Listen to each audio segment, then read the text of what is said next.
আজকের এই মাননীয় পিসিমণি যে অবস্থাটা শিক্ষক শিক্ষিকা করলেন, আপনাদের চোখের কাছে সেটা স্পষ্ট। যদি আজকে বৈধ অবৈধ ব্যাপারটা না করতেন উনি, তাহলে সুপ্রিম কোর্ট রায় দিতে পারত না। তাই বন্ধু, আজকে সুপ্রিম কোর্টের কাছে এই মাননীয় মুখ্যমন্ত্রী এই ঘটনাকে তুলে ধরার জন্য বৈধ অবৈধ যে লিস্ট চাওয়া হয়েছিল, তালিকা চাওয়া হয়েছিল, না সাবমিট করতে পারার জন্য আজকে প্রকৃত বৈধ শিক্ষকরা শিক্ষিকারা বঞ্চিত হয়ে গেলেন। তার দায় কাকে নিতে হবে? এই মাননীয় মুখ্যমন্ত্রীকে নিতে হবে।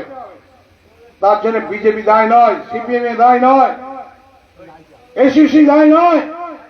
আমরা প্রতিবাদ করেছিলাম। প্রকৃত বৈধ শিক্ষক কারা, তাদের নির্দিষ্ট করে বলা হোক, তাদের চাকরিতে থাকা হোক।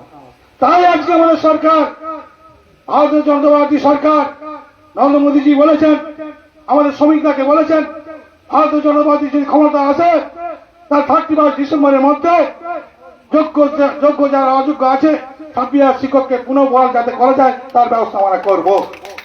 এই কথাই আমাদের কাছে আহ্বান করে যাচ্ছি। আমাদের কথাটা একবার বিশ্বাস করে দেখুন। শুধু এটা নয়, যে মায়েরা যে বোনেরা আজকে আমরা লক্ষ্মীর ভান্ডার জন্য পাগল হয়েছেন, আজ ঠিক ভোটের মুখে আপনারা দেখবেন, ঠিক 45 মিনিট আগে, ভোট ঘোষণার ঠিক 45 মিনিট আগে মাননীয় পিসিমণি 500 টাকা আপনাদের জন্য বাড়িয়ে দিয়েছিলেন। দিল, উপকার কি হবে? আপনার বাড়ির যে দাদাটা আছেন, যে বোনটা আছেন, যে স্বামীটা আছেন, যে কাকাটা আছেন, তার যদি চাকরির ব্যবস্থা করত আমরা খুশি হতাম যে প্রকৃত পিসিমণি ঠিক কাজ করেছেন। কিন্তু আপনার ভাতাটা বাড়িয়ে দিয়ে আপনার বাড়ির ছেলে মেয়েদের পঙ্গু করে দিলেন। আমরা কথা দিচ্ছি, আমরা তো ভাতা থাকবেই, আমরা সেটা অন্যভাবে ভাতা দেব। যেটা আমাদের 20টা রাজ্যে ভাতা চলছে, সেটা হচ্ছে অন্নপূর্ণ যোজনা বা অন্নপূর্ণ ভান্ডার আমরা পশ্চিমবঙ্গে চালু করব।